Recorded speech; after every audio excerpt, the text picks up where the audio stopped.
नमस्कार दोस्तों। आज हम लोग बाल विकास एवं मनोविज्ञान के एक महत्वपूर्ण अध्याय सामाजिक अधिगम का सिद्धांत पर चर्चा करेंगे। पिछले वाले कक्षा में हम लोगों ने अधिगम के दो विचारधाराओं, जिनको हमने क्या कहा था, व्यवहारवाद और संज्ञानवाद, इस पे चर्चा की थी। व्यवहारवाद और संज्ञानवाद, ठीक है। तो इसको थोड़ा सा हम लोग आज डिटेल में समझ लेते हैं। व्यवहारवाद क्या है और संज्ञानवाद क्या है।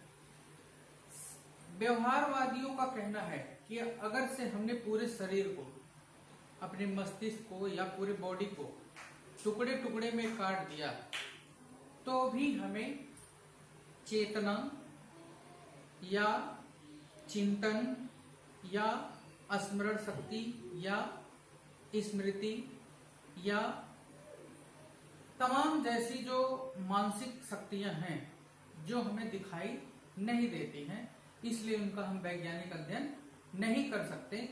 इसलिए व्यवहारवादी व्यक्ति के अनुक्रिया या व्यवहार पे ही अपना फोकस रखते हैं। तो ये तो हो गया व्यवहारवाद, ठीक है, जिसके प्रमुख वैज्ञानिक आप लोगों ने पढ़ा होगा। थॉर्नडाइक है, जिन्होंने बिल्ली पर प्रयोग किया। स्किनर हैं, जिन्होंने चूहे पर और कबूतर पर प्रयोग किया, ठीक। इसके अलावा पावलोव, जिन्होंने शास्त्रीय सिद्धांत दिया, क्रिया और कुत्ते पर प्रयोग किया। ये प्रमुख व्यवहारवादी वैज्ञानिक थे। वाटसन इस विधा के क्या हैं, पिता कहे जाते हैं। अब हम लोग आ जाते हैं संज्ञानवाद क्या है, जरा देखते हैं। संज्ञानवादी ये मानते हैं कि व्यक्ति पशुओं जैसा ही नहीं सीखता, बल्कि व्यक्ति के अंदर सीखने की प्रक्रिया में सबसे ज्यादा महत्वपूर्ण क्या होता है, उसका मस्तिष्क होता है और मस्तिष्क की शक्तियां होती हैं। मस्तिष्क की शक्तियां क्या क्या होती हैं, जैसे ध्यान देना, स्मृति, धारणा, ठीक है, जिज्ञासा, समस्या समाधान की विधियां और आत्मसंतुष्टि के लिए सीखता है, ऐसा संज्ञानवादियों का कहना है। तो अगर से ये समझ में आ जाए कि संज्ञानवादी ज्यादातर मानसिक शक्तियों पर केंद्रित है और व्यवहारवादी व्यक्ति के व्यवहार और उसकी अनुक्रिया और उसके पर्यावरण पर फोकस है। तो फिर ये अल्बर्ट बंडूरा ने क्या नया कर दिया, ठीक है। तो अल्बर्ट बंडूरा ने क्या किया कि इन दोनों को, ठीक है, संज्ञानवाद को और व्यवहारवाद को मिलाने का काम किया, यानी एक ब्रिज का काम किया। तो आपसे प्रश्न पूछ सकता है कि सामाजिक अधिगम का सिद्धांत या व्यवहारवाद और संज्ञानवाद के बीच में कौन सा सिद्धांत ने सेतु का कार्य किया, तो आपका उत्तर होगा कौन सा, सामाजिक अधिगम का सिद्धांत। इसको और किस नामों से जाना जाता है, तो इसको जाना जाता है अनुकरण के सिद्धांत के नाम से, ठीक है। और नाम से जाना जाता है प्रतिरूपण, जिसको मॉडलिंग कहा जाता है, ठीक है, प्रतिरूपण अधिगम इसी सिद्धांत का नाम है।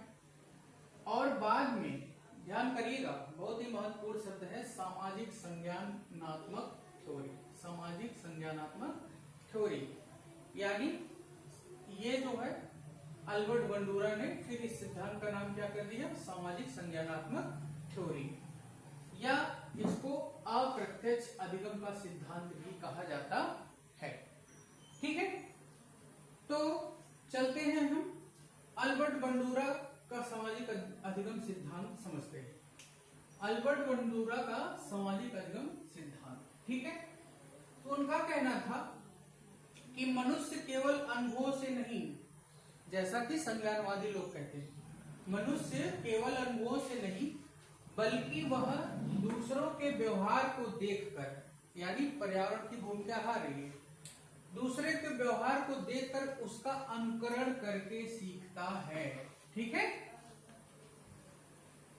केवल अनुभव से ही नहीं बल्कि दूसरे के व्यवहार को देखकर उसका अनुकरण करके सीखता है। कहा जाता है कि हमारी जिंदगी इतनी छोटी है कि अगर से हर चीज का अनुभव करने लगेंगे तो जिंदगी और भी बहुत छोटी हो जाएगी। इसलिए दूसरों की गलतियों से भी सीख ले लिया जाए, यही इस सिद्धांत का मेन ध्येय। ठीक है, तो इस सिद्धांत में चलते हैं।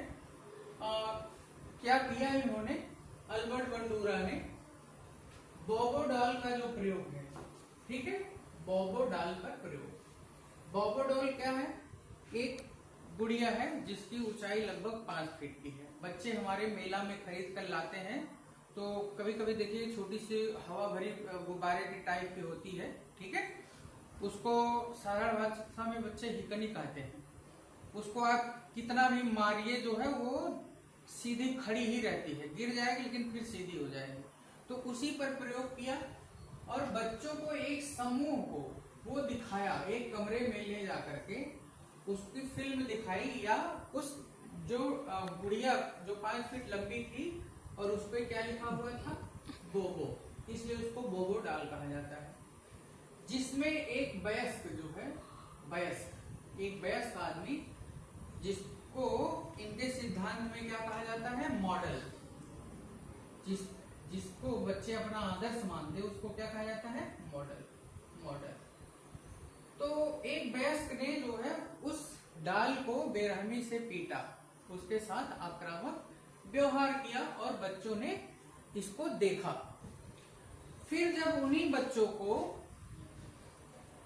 छोड़ दिया जाता है स्वतंत्र रूप से उस गुड़िया के साथ, तो उन बच्चों ने भी जो अपने वयस्क के व्यवहार का क्या किया, अनुकरण किया और उस गुड़िया के साथ आक्रामक व्यवहार किया। ठीक है, इससे बंडूरा ने यह सिद्ध करने का प्रयास किया कि जो समाज में हमारे या पर्यावरण में जो व्यवहार दर्शाया जा रहा है वो बच्चों के व्यवहार पर बहुत ही प्रभावी असर डालता है, चाहे वो व्यवहार पॉजिटिव हो या नेगेटिव। जैसा कि हम लोग देखते हैं कि हमारे बच्चे कार्टून देखते हैं, अगर से उसमें हिंसक घटनाएं होती हैं, दिखाई जाती हैं, तो बच्चों में इसका बड़ा बुरा असर होता है और बच्चे बड़ा ही हिंसक या क्रोधित व्यवहार करना शुरू कर देते हैं। कि ये सामाजिक अधिगम सिद्धांत का एक महत्वपूर्ण अध्ययन है। ठीक है, तो अब चलते हैं कि बच्चों की प्रतिक्रिया आपने देख ली, बोबो डॉल का प्रयोग। आपसे पूछ सकता है कि बोबो डॉल पे प्रयोग किस मनोवैज्ञानिक ने की, तो आपका उत्तर क्या होगा, अल्बर्ट बंडूरा। ठीक है, अब देखते हैं कि इन्होंने सामाजिक अधिगम के 4 चरण बताए। कितने चरण, 4 चरण। ठीक है, इसको आप ध्यान से देखिएगा। सबसे पहला उन्होंने बताया अवधान। हिंदी थोड़ी सी कठिन इसकी दिख रही होगी, अवधान। इसको अटेंशन कहा जाता है, अटेंशन। ओके, अटेंशन यानी जब कोई बच्चा किसी मॉडल का मतलब क्या होता है, आदर्श। हर बच्चा किसी न किसी को अपना आदर्श मानता है, मॉडल मानता है। जैसे माता पिता को, अपने बड़े भाई को, अपने किसी दोस्त को ही, या सबसे ज्यादा हमने देखा है अपने शिक्षक को मॉडल मानते हैं। शिक्षक को क्या मानते हैं, मॉडल मानते हैं। जैसा गुरुजी करते हैं बच्चे जो है वैसा ही क्या करते हैं, अपने घर पे जाकर के उसी तरह का व्यवहार करने की कोशिश करते हैं। तो सबसे पहले क्या होता है, अवधान होता है, यानी मॉडल यानी माता पिता शिक्षक आदि के व्यवहार को ध्यान पूर्वक देखना, ये क्या कहलाता है, अवधान या अटेंशन। ध्यान रखिएगा, यहाँ पर व्यवहार में जो है, व्यवहार को बच्चे बड़े ही ध्यान पूर्वक देख रहे हैं, जो कि क्या है, एक मानसिक क्रिया है, मानसिक क्रिया है। ठीक है, दूसरा धारण करना, उसको उन्होंने क्या कहा, एक शब्द दिया जिसको उन्होंने कहा रिटेंशन। रिटेंशन का क्या अर्थ होता है, देखे गए व्यवहार को मस्तिष्क में रखना। जब देखिए विद्यालय में टीचर कभी जो है किसी बात पे जो है चर्चा करती है, तो चाहे वो सही हो या गलत, बच्चे के जो मस्तिष्क पे उसकी जितनी अमिट छाप होती है, उसको आप कितना भी जो है प्रयास करिए कि नहीं ऐसा नहीं होता, वो बच्चा नहीं मानता, नहीं हमारे सर ने जो कहा वही सही। ठीक है, तो ये उनके विचार को या उनके क्रियाकलापों को अपने ध्यान विचारों मस्तिष्क में याद रखते हैं। इसको हमने क्या कहा, उन्होंने धारण कहा, रिटेंशन कहा। फिर तीसरी श्रेणी आती है, यानी इसके बाद क्या होता है कि पुनरुत्पादन, पुनरुत्पादन, पुनरुत्पादन, जिसको उन्होंने टर्म दिया प्रोडक्शन। ठीक है, बच्चे क्या करते हैं, जब अपने मॉडल के व्यवहार को देखते हैं, फिर उसको मस्तिष्क में धारण करते हैं और बाद में फिर क्या करते हैं, आप देखिए कभी दूर होकर के तो उनकी मिमिक्री करते हैं। कभी कभी हमारे सर जी के तरह जो है बोलने की कोशिश करते हैं या अपने माता पिता की नकल करते हैं, खेल खेल में ही उसको व्यवहार में उतारते हैं। इसको कहा गया पुनरुत्पादन, पुनरुत्पादन। ठीक है, चौथी बात है अभिप्रेरणा। कोई व्यवहार फिर दोहराया जाएगा कि नहीं दोहराया जाएगा, इसके लिए जो है प्रेरणा का होना आवश्यक है, प्रेरणा का होना आवश्यक है। कभी कभी क्या होता है, कभी कभी ये होता है कि बच्चे किसी अच्छे क्रियाकलाप को क्या करते हैं, अनुकरण करते हैं, तो उसके लिए उनको शाबाशी मिलती है। और कभी कभी किसी के द्वारा दी गई गालियों का भी अनुकरण करते हैं, तो उनको क्या दिया जाता है, उसके लिए दंड दिया जाता है। तो जब पुरस्कार मिलता है तो बच्चे जो है उसको फिर से दोहराते हैं, और अगर से दंडित कर दिया जाता है तो बच्चे फिर उसको क्या करते हैं, नहीं दोहराते हैं। तो यही जो है इसके 4 सोपान है। पहला अवधान था, दूसरा धारण, तीसरा पुनरुत्पादन, चौथा था अभिप्रेरणा। अब आते हैं हम इनके मॉडल में, हाँ, सामाजिक अधिगम के 4 चरण हो गए। फिर जो है इन्होंने एक चीज बताई, त्रिकोणीय मॉडल, त्रिकोणीय मॉडल। ठीक है, आपने संज्ञानवाद में पढ़ा था उद्दीपक और अनुक्रिया। ठीक है, उद्दीपन और अनुक्रिया। उद्दीपन क्या होता है, हमारे आसपास का पर्यावरण, और अनुक्रिया क्या होती है, बच्चों का या हमारा व्यवहार, बच्चों का या हमारा व्यवहार। ये तो संज्ञानवादियों का था। और अब इसमें इन्होंने क्या मिला दिया, अल्बर्ट बंडूरा ने एक तीसरा जो है जोड़ दिया, व्यक्ति को, व्यक्ति को जोड़ दिया। पर्यावरण और व्यवहार और व्यक्ति, 1 2 3, इसलिए इसको इन्होंने कहा त्रिकोणीय मॉडल। तो ध्यान रखिएगा, आपसे पूछा जा सकता है कि त्रिकोणीय मॉडल में अल्बर्ट बंडूरा ने किसको जोड़ दिया, तो आप बताइएगा व्यक्ति को। व्यक्ति, उन्होंने क्या कहा कि व्यक्ति, ठीक है, व्यक्ति व्यवहार कैसे करता है, पर्यावरण से जो है वो देखता है, किसी चीज को सीखता है। पर्यावरण में जितनी भी जानकारियां हैं उनको देखता है वो, उसके बाद अपने दिमाग में, मस्तिष्क में, ध्यान रखिएगा व्यक्ति के मस्तिष्क को यहाँ पर उन्होंने ले लिया।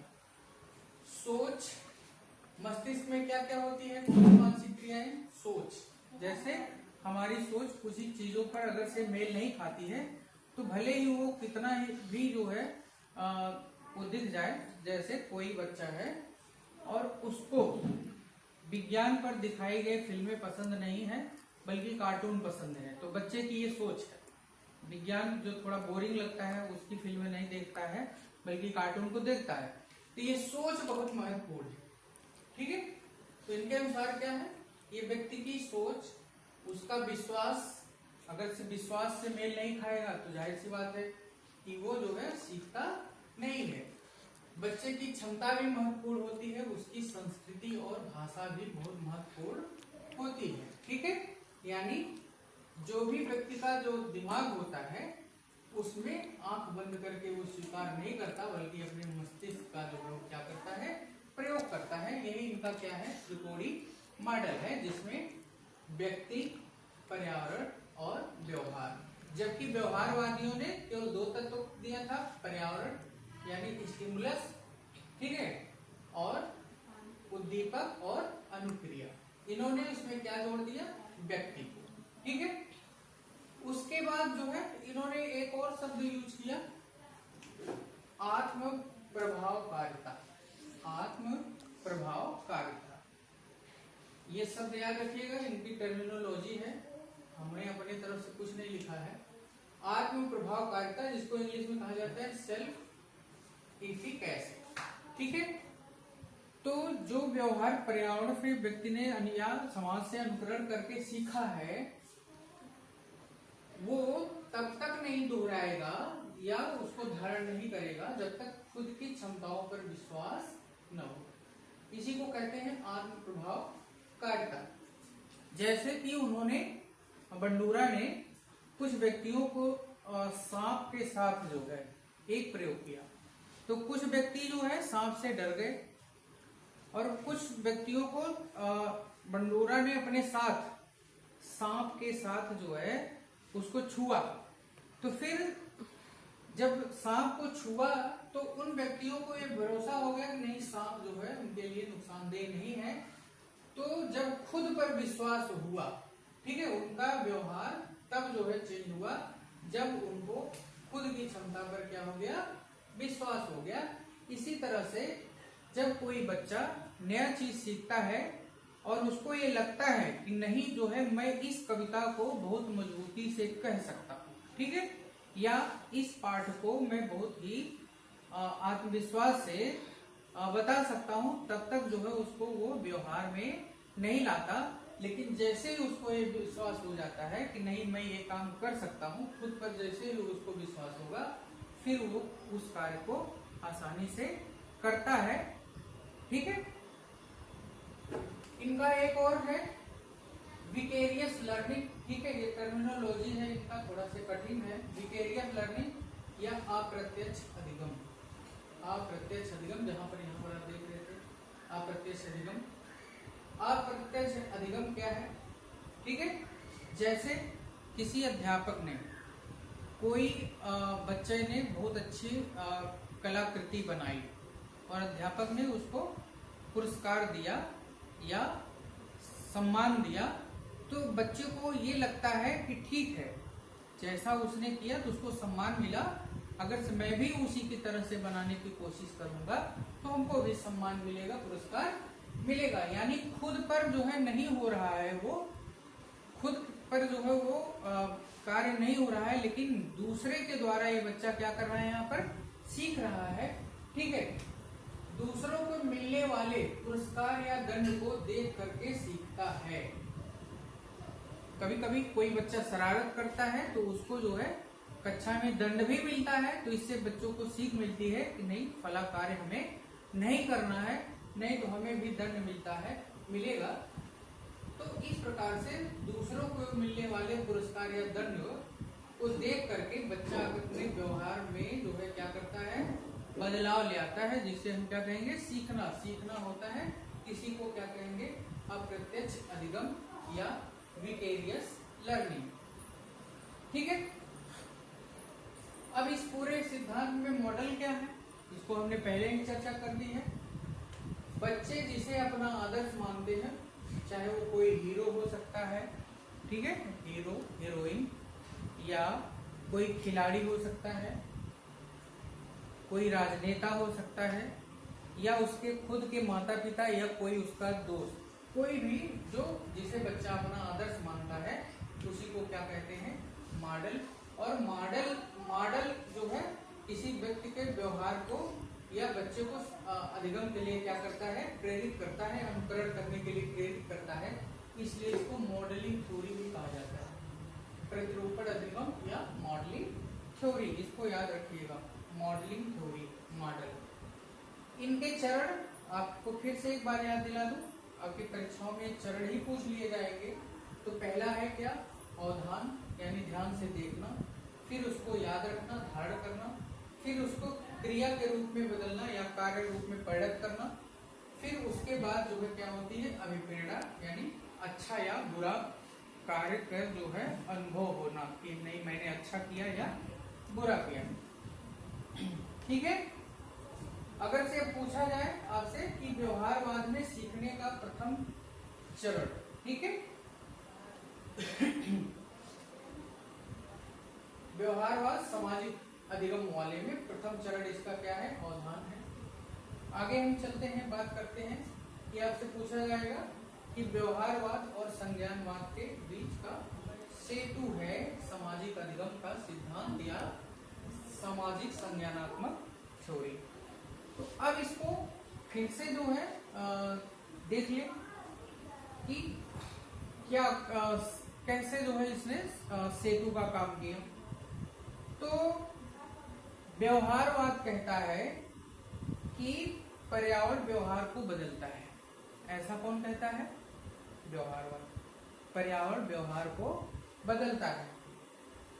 संज्ञानवाद कहता है कि दिमाग जो है व्यवहार को बदलता है। ध्यान रखिएगा, व्यवहारवाद कहता है कि पर्यावरण व्यवहार को बदलता है, और संज्ञानवाद कहता है, संज्ञानवाद क्या कहता है? संज्ञानवाद कहता है कि दिमाग व्यवहार को बदलता है, यानी मानसिक क्रिया को। ठीक है। लेकिन इन दोनों को जोड़ करके ये सामाजिक अधिगम का सिद्धांत वाला जो वाद है, यानी बंडूरा का वाद क्या कहता है कि पर्यावरण से जानकारी मिलती है, पर्यावरण से जानकारी मिलती है, फिर दिमाग में जाती है।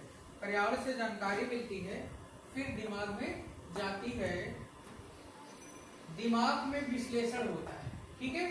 सोच विचार करना ही विश्लेषण है। दिमाग में विश्लेषण करता है और फिर व्यक्ति क्या करता है? व्यवहार करता है।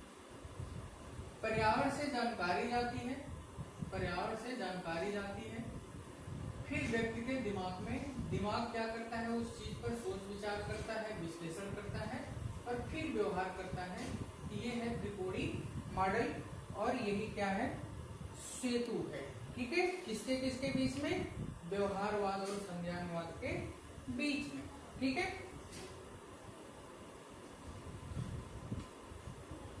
इसने क्या किया? बाहरी वातावरण, ध्यान रखिएगा फिर से, बाहरी वातावरण यानी पर्यावरण और आंतरिक जो हमारी मानसिक प्रक्रियाएं हैं, दोनों को क्या कर दिया? जोड़ दिया।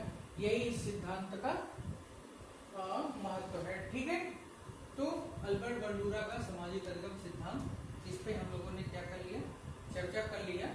इसमें आप जो नीचे लिखा हुआ है आप देख रहे होंगे कि व्यवहारवाद किस चीज पे फोकस करता है? तो व्यवहारवाद फोकस करता है वातावरण को महत्व देता है। ठीक है। क्रियाओं प्रतिक्रियाओं को महत्व देता है। पुरस्कार और दंड द्वारा सीखना, इस पे महत्व देता है। ठीक है। व्यवहार के परिणाम से सीखता है। ठीक है। व्यवहार के परिणाम से सीखता है। ये किसमें आपने पढ़ा था? क्रिया प्रसूत सिद्धांत। ठीक है। स्किनर का व्यवहार के परिणाम से सीखता है, ये व्यवहारवादियों का है। और व्यवहार पर्यावरण से प्रभावित होता है, ये था व्यवहारवाद का। बाकी संज्ञानवादी ध्यान देना, स्मृति या धारणा, जिज्ञासा, इस पर फोकस थे। तो इन दोनों का एक बेहतरीन समन्वय आपको अल्बर्ट बंडूरा की थ्योरी में मिल जाएगा, जिसमें जो है आपको व्यवहारवाद की झलक भी दिखाई देगी, तो संज्ञानवाद का भी झलक होगा। ठीक है। तो उम्मीद है कि इस पे आप और भी प्रश्नों को हल करके अल्बर्ट बंडूरा के सामाजिक अधिगम का सिद्धांत को अच्छे से तैयार कर लेंगे।